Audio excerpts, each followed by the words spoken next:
우리 크게 아멘 하겠습니다. 할렐루야. 네. 정말 여러분 한 해 동안 지켜주신 하나님의 은혜가 감사하신가요? 네. 우리 마음에 우러나오는 이들도 있고 어떤 이들은 그냥 머리로는 알아도 마음이 움직이지는 않는 분들도 있을 수 있습니다. 그런데 하나님의 은혜는 우리가 입술로 고백할 때부터 임하는 것입니다. 우리 하나님께 감사합니다. 한번 고백합시다. 하나님 감사합니다. 네, 정말 하나님께 감사할 것밖에 없지요. 네, 오늘 이 시간에도 감사의 마음이 우리 마음 가운데 충만하게 넘쳐나는 시간 되기를 주님의 이름으로 축원합니다. 우리 옆에 분들에게도 인사하겠습니다. 당신이 옆에 있어서 너무 감사합니다. 네,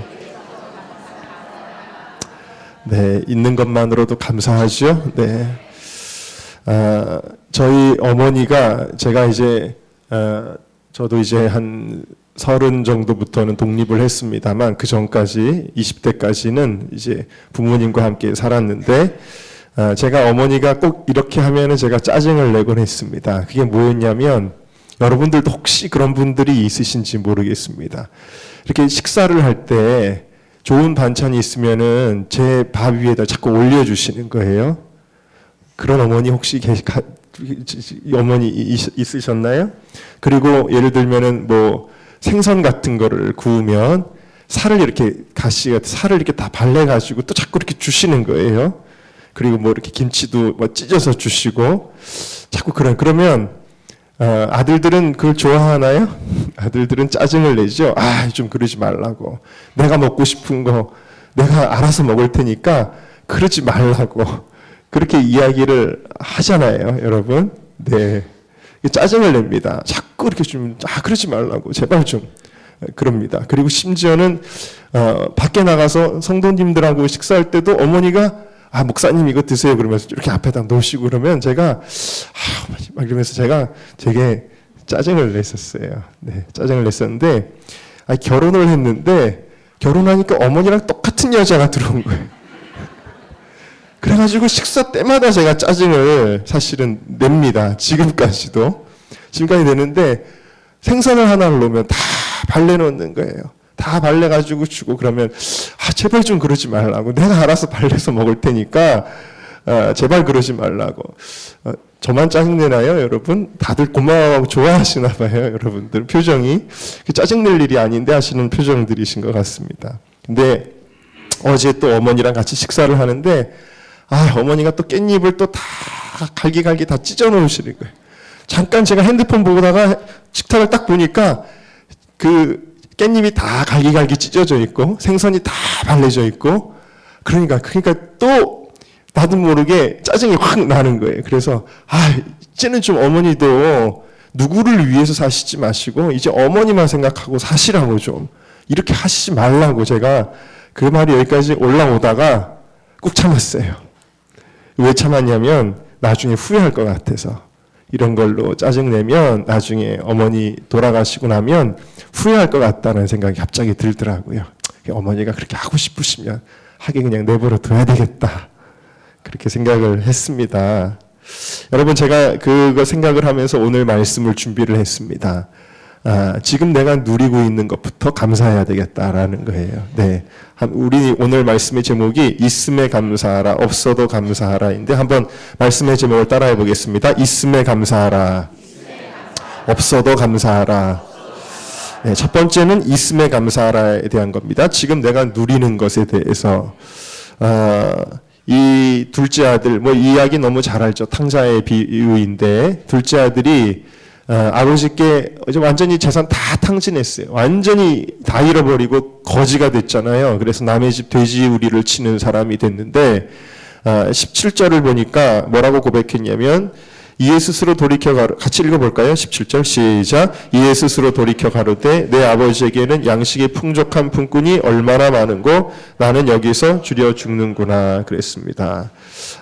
뭘 느끼고 있는 거냐면 예전에 내가 누리던 거 그거 고마운 줄 몰랐다는 거예요. 지금 깨닫는 거예요. 아버지 집이 좋았는데 아버지랑 같이 살 때가 정말 좋았던 거였는데 그걸 이제 깨닫는 거예요. 이제 그 감사를 회복한 것이죠. 여러분, 이 둘째 아들의 비극이 어디서부터 시작이 되었을까요? 이 둘째 아들이 재산을 잃어버린 게 비극의 시작이었을까요? 왜 재산을 다 잃어버렸는지는 잘 모르겠습니다. 그냥 다 써버렸는지, 아니면 누구한테 뭐 사기를 당했는지 어쨌는지는 모르겠지만 재산을 잃어버린 게 이 둘째 아들의 비극이었을까요? 아닙니다. 그 이전부터 이 둘째 아들의 비극이 시작이 됐습니다. 그게 뭐냐면 바로 감사를 모르는 데서부터 비극이 시작된 거예요. 아버지 집에 머물면서 그 아버지의 사랑과 편의와 보호와 배려를 다 누리면서도 감사할 줄 모르고 불평하고 원망하고 만족할 줄 몰랐던 데서부터 이 둘째 아들의 불행이 시작이 된 것입니다. 이러한 마음이, 감사를 모르는 마음이 아버지로부터 멀리 떠나게 한 거죠. 여러분, 우리 마음에 감사를 잃어버리면 하나님에게서 멀어지게 됩니다. 그러니까 감사가 없는 사람은 하나님과 먼 사람이 될 수밖에 없는 거예요. 그런데 이 모든 걸 다 잃고 나서 깨지고 부서지고 낮아진 후에 깨닫는 것은 하나님의 은혜였구나. 그거를 깨닫게 되는 것이죠. 우리는 잃어버린 후에야 우리가 누렸던 것에 대한 감사를 깨달을 때가 얼마나 많이 있는지 모르죠. 네, 잃어버린 후에야 감사를 깨달아요. 가족에 대해서 잃어버린 후에야 가족의 소중함을 깨닫죠. 교회에 대해서, 건강에 대해서, 직장에 대해서, 나라에 대해서 잃어버려야 그 소중함을 깨닫는 때가 얼마나 많이 있는지 모릅니다. 여러분, 요즘에는 그 군대 훈련소가 별로 안 힘들다 그럽니다. 굉장히 편안하대요, 요즘 훈련소는. 근데 내가 어르신 세대는 우리 때는 힘들었는데 요즘 아이들도 고생해야 될 텐데 이렇게 생각을 하실 수도 있는데, 그렇게 생각하시는 게 맞아요. 왜냐하면 좀 힘들 필요가 있습니다. 왜냐하면 그러면 정말 중요한 거를 배우기 때문입니다. 그게 뭐냐면 감사를 배웁니다. 아이들이 군대 가서 감사를 배우는 거예요. 군대가 힘들면. 그래서 부모에게 불평하고 원망하고 불순종하던 이 응석바지들이 군대에 가서 훈련을 받으면 어떤 생각을 갖게 되냐면, 내가 집에 있을 때가 좋았구나. 우리 어머니 사랑이 정말 소중한 것이었구나 하는 것을 깨닫게 되어지는 것입니다. 그러니까 군대가 너무 편해지는 게 다 좋은 것은 아닌 것 같아요.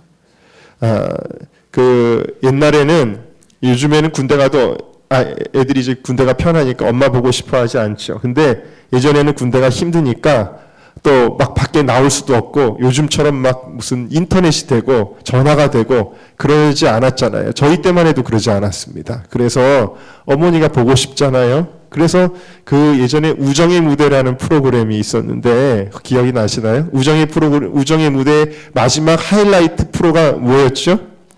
그거 맞아요. 그리고 처음에 나오는 노래가 있었는데 그 노래 기억나세요? 뭐요?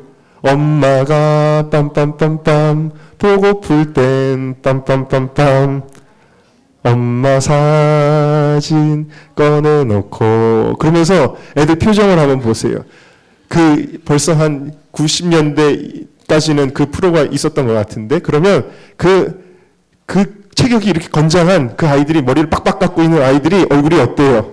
울죠. 왜 울까요, 여러분? 엄마가 군대 가기 전까지는 엄마 막 이러면서 그랬던 애들이에요, 다. 근데 군대 가니까 어때요? 엄마가 너무 보고 싶은 거예요. 엄마가 너무 보고 싶은 거예요. 여러분, 우리가 지금 누리고 있는 것, 지금 내게 있는 것에 대해서 당연하게 여기면 안 된다라는 이야기입니다. 누군가에게는 그것이 너무나 간절한 것이고 너무나 부러운 것이기 때문입니다.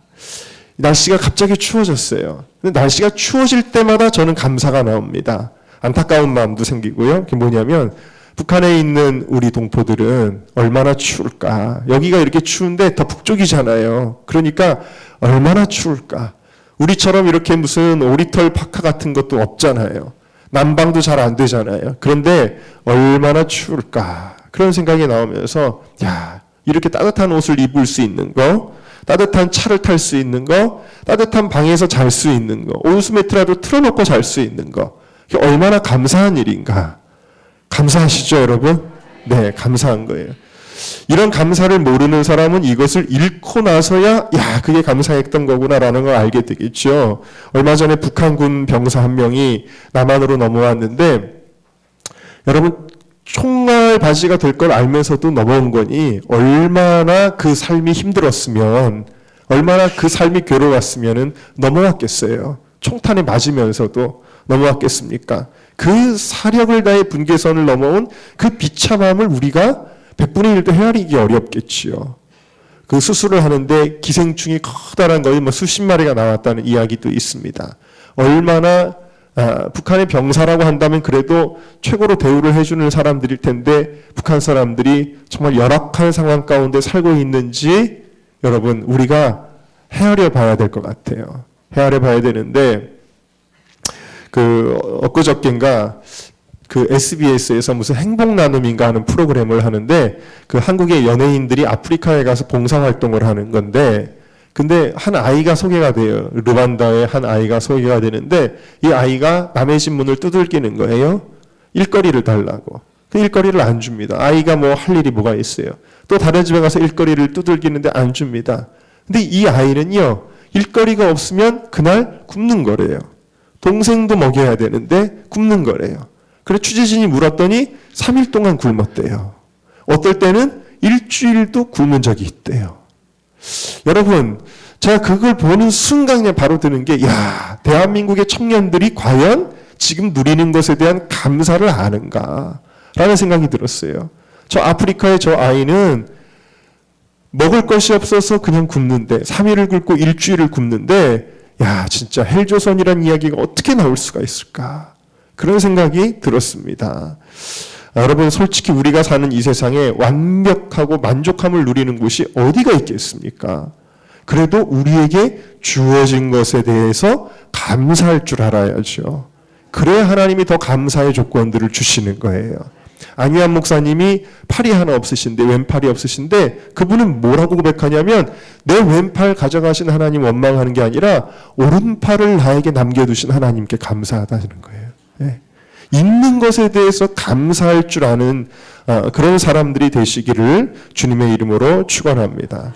엊그저께 어머니가 또 사진을 보시고는 울컥하시는 것 같아요. 사진을 이렇게 좀 안 보이는 곳에다 치우는데 아버지 사진을 이렇게 딱 보니까 아버지가 이렇게 너무 인자한 얼굴로 지그시 이렇게 바라보시는 사진을 보니까 저도 마음이 좀 그렇더라고요. 사진을 보면은 정말 보고 싶은 거예요.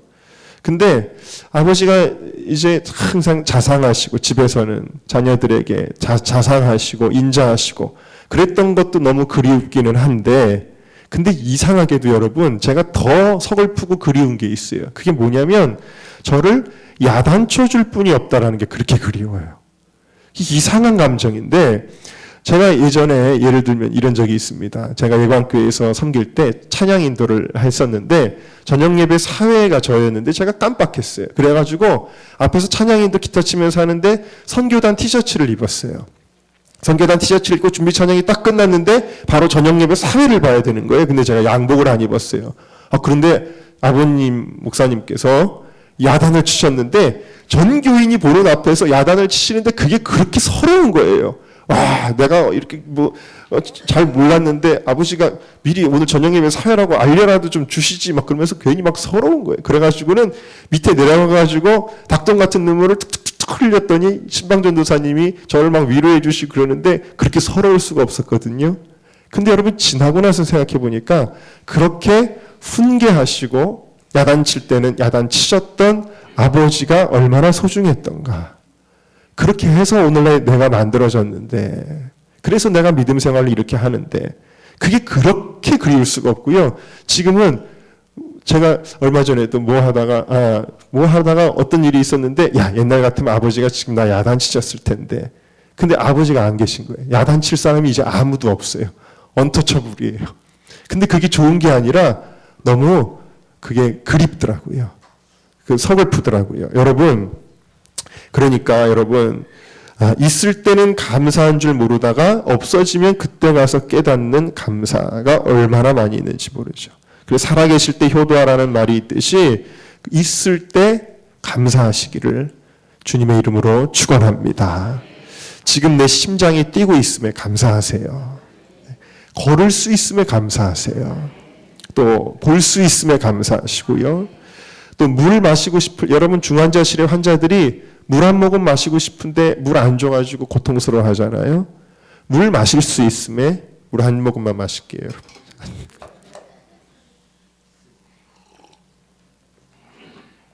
물 마실 수 있음에 감사하세요. 말할 수 있음에, 아멘 할 수 있음에 감사하세요, 여러분. 저희 아버님이 중환자실에서 아멘을 하시더라고요. 어머니 옆에서 기도하시면 아멘 하셨는데 소리를 못 내셨잖아요. 입에다가 이걸 끼워 놓으셨으니까. 얼마나 그렇게 보기에도 답답했는지 몰라요. 말할 수 있음에 감사해요. 이 말할 수 있는 것이 얼마나 감사한데 이 감사의 조건을 가지고 불평하고 원망하고 얼마나 이게 축복인데 말할 수 있는 게 이거 가지고 남을 비방하고 그러면 안 돼요, 여러분. 이 입술로 하나님 찬양하고 감사하고 그래서 우리가 누리는 모든 것에 대해서 감사하는 여러분들 되시기를 다시 한번 주님의 이름으로 축원합니다. 두 번째 함께 따라합시다. 없어도 감사하라. 자, 우리 18절부터 21절까지 보실까요? 같이 읽을까요? 시작. 내가 일어나 아버지께 가서 이르기를 아버지여 내가 하늘과 아버지께 죄를 얻었사오니 지금부터는 아버지의 아들이라 일컬음을 감당치 못하겠나이다. 나를 품꾼의 하나로 보소서 하리라. 21절이요. 아들이 가로되 아버지여 내가 하늘과 아버지께 죄를 얻었사오니 지금부터는 아버지의 아들이라 일컬음을 감당치 못하겠나이다 하라. 이 아들이 마음이 겸손해지니까 마음의 자세가 달라지잖아요. 그러니까 감사는 마음의 자세로부터 시작이 되는 거예요. 습관이에요. 이건 습관. 그렇죠, 여러분? 불평하는 사람은 늘 불평하죠. 감사하는 사람은 늘 감사하죠. 습관이 돼야 돼요. 제가 미군 부대에서 군 생활을 하고 또 미국에 가서 좀 살았잖아요. 근데 미국 사람들한테서 정말 이건 배워야 된다고 생각한 게 뭐냐면 thank you의 습관, excuse me의 습관. 이게 몸에 배 있어요. 그냥 툭 건드리면 thank you예요. excuse me고. 그러니까 우리나라 사람들은 이 감사가 이 습관이 안 돼 있어요. 의식적으로 해야만 감사가 되는데 이게 감사가 습관되는 은정교회 될 수 있기를 주님의 이름으로 축원합니다. 이 사람이 감사의 자세가 되니까 많은 것을 바라지 않고 나를 품꾼의 하나로, 아들 필요 없어요. 품꾼의 하나로만 쳐주셔도 좋다는 거예요. 감사하다라는 거예요. 품꾼의 하나만 되어도 돼지우리에서 앉아도 되니까. 지금처럼 배고파서 잠 못 이루지는 않으니까. 지금처럼 학대받고 쫓겨다니지는 않으니까. 그러니 품꾼의 하나로만 써주셔도 감사하다라는 거예요. 여러분, 이것이 은혜 받은 자의 감사입니다. 교통사고가 나서 차가 찌그러지면요, 이 은혜가 있는 사람은 하나님 차는 좀 찌그러졌어도 안 다치게 해주셔서 감사합니다. 좀 다쳤어도 많이 안 다치게 해주셔서 감사합니다. 많이 다쳤어도 살려주셔서 감사합니다. 이게 은혜 받은 자의 마음이지요. 요즘 교회 공사를 하느라고 이제 쉼터도 못 쓰고 창고도 쓸 수 없고 주방을 못 쓰잖아요. 그럼 불평이 나올 수도 있겠죠. 또 여러 가지 이유로 이 공사가 좀 지체될 것 같습니다. 그런데 우리의 계획대로 잘 안 될 수도 있어요. 그러면 불평하는 이가 생길지 모릅니다. 그런데 가만히 생각해 봤어요. 제가 생각해 봤는데 제가 여기 처음 교회 왔을 때 10년 전입니다. 언제는 우리가 뭐 시설이 좋았나요? 화장실이 뭐였냐면 제가 부임하기 전에는 푸세식이었다 그래요. 그 푸세식 화장실이 그대로 있었어요. 그러다 이제 수세식을 만들어 놓긴 했지만 수세식도 처음에 와서 보니까 남자랑 여자랑 같이 쓰더라고요. 기억이 은정교회 오신 지 얼마 안 되신 새신자분들은 상상도 못 하실 거예요. 그래서 제일 먼저 제가 뭐부터 했냐면 칸막이부터 만들었어요. 남자랑 여자. 근데 칸막이를 만들어 놔도 소리가 다 들리잖아요. 그러니까 힘을 줄 수가 없어요. 조심해야 됩니다. 네. 그리고 여러분, 그나마 화장실이 어디 있었냐면은 화장실이 보금자리가 바로 화장실이었어요. 여러분. 보금자리. 그러니까 겨울에는 추운데 밖에 나가기 싫잖아요. 근데 겨울에 화장실 아주 급한 거 아니면은 그냥 참고 말아요. 그게 은정교회가 그랬었습니다, 여러분. 그랬습니다. 이 화장실이 실내로 들어온 거 한 5년쯤 됐나? 그렇죠, 여러분. 어쨌든 여러분, 얼마나 지금 편리하고 좋습니까? 우리 공간이 얼마나 아늑합니까? 얼마나 아름답습니까? 얼마나 편안합니까? 마이크 오늘 새로 바꿨는데 잘 들리죠, 여러분? 네. 얼마나 좋습니까? 권사님들 예전 얘기 들어보면 옛날에 밥도 어디 전기밥솥으로 지으셨어요. 예전에 아궁이에 불 떼셨다면서요. 네? 아궁이에 불 떼고 비 오는 날 우산 쓰고 불 떼고 연기 펄펄 내면서 막 그랬을 거 아니에요, 여러분. 밥이 그게 빨리빨리 되지도 않잖아요. 그래가지고 그것도 퍼가지고 날르셨을 거 아니에요. 네? 얼마나 힘드셨겠어요. 여러분 그런 거 생각하면 또 제가 얼핏 듣기로는 이렇게 오늘 보일러가 고장이 났긴 합니다만 히타는 그래도 나오는데 보일러도 예전에 없어가지고 난로 떼셨다면서요. 맞죠? 네, 난로 떼는 난로 그거 뭘로 뗐겠어요? 무슨 탄 같은 걸로 뗐겠죠? 네, 톱밥으로. 네, 그러면 톱밥으로 떼면 처음에 불 붙일 때는 연기 펄펄 날 거 아니에요, 그것도. 그럼 콜록콜록하면서 붙이고 그것도 퍼다가 날르고 재 나오면 또 재 퍼다가 버려야 되고 그거 얼마나 힘들어요. 그런 거 생각하면 여러분 감사할 것뿐이잖아요. 네, 감사할 것뿐입니다.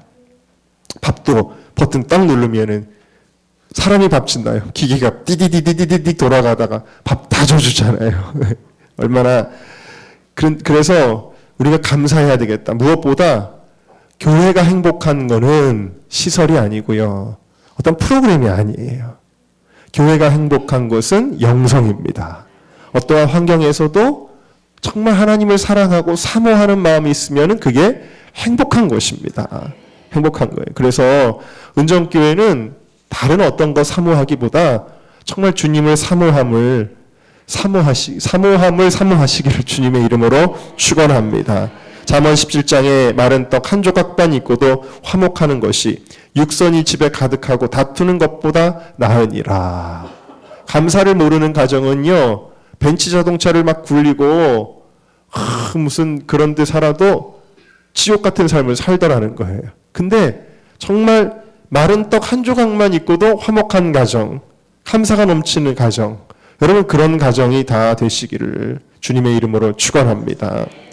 그래서 이와 같이 감사하는 마음을 회복하는데 이 아들이 특별히 품꾼의 하나로만 여겨주셔도 감사한 가장 중요한 이유가 있습니다. 그것은 아버지 집에만 들어가게 해달라는 거예요. 아버지 집에 거할 수 있기 때문입니다. 아버지 집에만 거해도 감사하다라는 것입니다. 그리고 아버지는 뭐라 그러냐면 이 아들은 죽었다가 살아났다. 내가 잃었다가 다시 얻었노라 하니 저희가 즐거워하더라 그랬어요. 여러분, 인생의 수많은 풍파를 우리는 만납니다. 그런데도 불구하고 정말 감사할 수밖에 없는 이유는 그 모든 풍파를 잠재우고도 남을 만한 것이 하나가 있어요. 너무 크고 대단한 은혜가 있습니다. 그것은 우리가 지금 모델하우스 같은 이 아버지 집에 우리가 이렇게 거하다가 나중에 진짜 아버지 집에 들어가기 때문입니다. 아버지 집. 여러분 어릴 때는요, 이 세상이 되게 재밌는 줄 알아요. 천진난만할 때는 재밌는 세상을 꿈꾸고 날마다 재밌죠. 근데 나이를 들수록 우리가 뭘 알아가냐면 인생은 슬픔과 괴로움뿐이라는 것을 점점 알아가게 됩니다. 나이를 먹으면 먹을수록 10대보다는 20대 때 더 깨닫고 20대보다는 30대 때 더 깨닫고 30대보다는 40대 때 더 깨닫고 있어요. 저는 인생은 슬픔과 괴로움뿐이구나 라는 걸 깨닫게 돼요. 아마 우리 장로님 권사님들 70대 80대 되신 분들은 더 뼈저리게 느끼실 거예요. 인생은 수고와 괴로움뿐이구나, 허무한 게 인생이고 슬픔이 많은 게 인생이구나 하는 것을 아마 깨닫게 되실 거예요.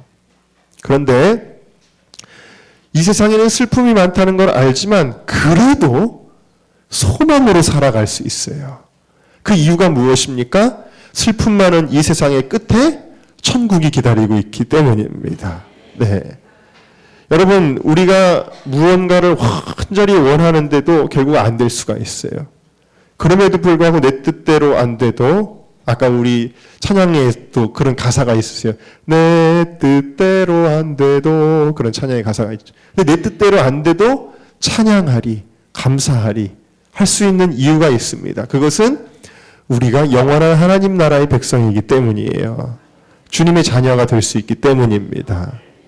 저는 천국이 참 멀게 느껴졌습니다. 눈에 잡히지 않고 사모하지도 않았습니다. 세상이 부질없음을 알게 되면서 천국이 사모되기 시작해요. 여러분, 천국은 우리에게 현실이에요. 만져지는 거가 돼야 됩니다. 점점. 그래야 이 세상에 썩어질 것을 위하여 살지 않고 천국을 위하여 살게 되어집니다. 죽음이라고 하는 것은 깜빡 잠이 드는 것과 같아요. 그렇다고 해서 여러분 예배 시간에 깜빡 잠이 들지는 마세요. 예. 죽음이라고 하는 것은 대단한 게 아니에요. 그냥 깜빡 잠이 들면 천국이에요. 믿어지셔요? 그게 우리의 소망이, 우리의 기쁨이라. 아무리 이 세상 슬프고 괴롭고 힘들어도 잠깐 지나가는 거니까 다. 천국의 기쁨이 여러분들의 것이 되시기를 주님의 이름으로 축원합니다. 누가복음 16절에 거지와 나사로의 이야기를 주신 이유가 그것입니다. 이 세상에서 좀 잘 살아도 매일 돈 펑펑 쓰고 재미있게 살고 가족들과 맨날 파티했지만 지옥 가니까 비참하다라는 거예요. 오죽 괴로웠으면 물 한 방울만이라도 혀끝에다가 좀 묻혀달라고 애원을 합니까? 그 부족할 것 없었던 사람이 말입니다. 그런데 나사로는 이 세상에서 좀 못 살아도 병들어도 천대받았어도 천국 가는 이가 영원한 승리자여 영원한 축복자라는 것을 보여주는 것입니다. 여러분, 천국은 너무 좋은 곳입니다. 천국에는 슬픔이 없어요. 천국에는 눈물이 없어요. 천국에 가면은 만나고 싶은 사람을 다 만날 수 있잖아요. 저도 사랑하는 조카를 천국에 가면 볼 수 있을 거예요. 또 아버지도 볼 수 있을 거예요. 다 만날 수 있을 거예요. 우리 교회 장로님들, 권사님들, 집사님들 다 나중에 우리 다 천국에서 만날 수 있을 거예요. 네. 그래서 정말 천국 가면 다 만날 수 있으니까 너무 좋겠다. 그런데 정말 만나야 될 분이 있는 걸 알았어요. 아버지가 보고 싶다, 그립다 하는 그리움이라고 하는 그 감정을 이렇게 느끼게 되면서 제가 깨달은 게 있는데 내가 예수님도 이렇게 그리워했나라는 생각을 해봤어요.